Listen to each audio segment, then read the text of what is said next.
Now, the city of Detroit and the people of the city of Detroit played a very key role in winning rights for working people and for black people and other people of color in this country.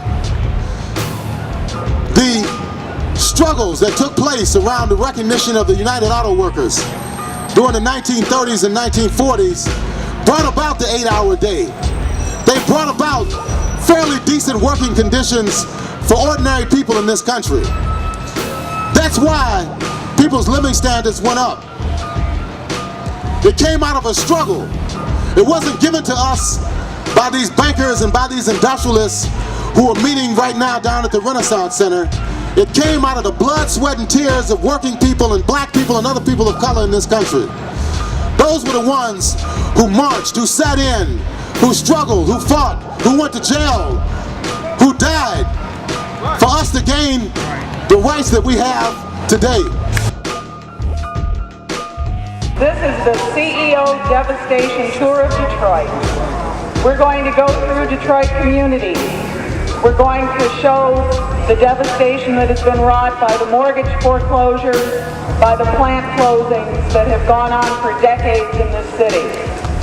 We're going to show what's going to happen to your community when the 7 General Motors plants in Michigan are closed. They're sitting up in the Renaissance Center, but they don't see what we see every day in our city. And we're going to march down to the Renaissance Center, and we're going to say, we don't want any more burned out homes. They don't have to worry about a roof over their head or making mortgage payments. We've invited them to come with us and see how the rest of us live. See what we're seeing. The CEOs of all the major corporations, the auto giants that are closing their factories and taking jobs and destroying our communities. The real threat is coming from right here inside this country, from the bankers and from the industrialists who are robbing us brothers and sisters every day. They're the ones that's putting people out of their homes. They're the ones that's laying people off from their jobs. They're the ones that are taking our health care and our pension funds. It's not Al-Qaeda that's putting us out of our homes.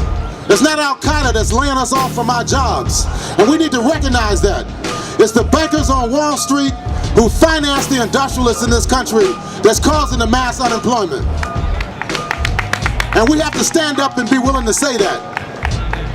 The real terrorists in this country are those people who are taking our tax dollars and misusing it, and at the same time laying us off from our jobs and putting us out of our homes, taking our health care and stealing our pension funds. Those are the real terrorists. They're telling us that we have to sacrifice. That we have to sacrifice because these people have made bad decisions in ripping us off. No, we're tired of sacrificing. Let them sacrifice. The only sacrifice we want to talk about is the sacrifice that it takes to build efforts like the People's Summit, the sacrifice that it takes to build the organizations that we are part of, and the sacrifice that it takes to move our struggle forward.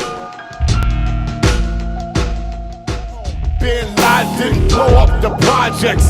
It was you, it was you. Bush knocked down the towers.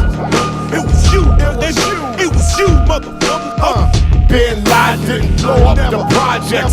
It was you, it was you. Bush knocked down the towers. It was you, it was you, motherfucker.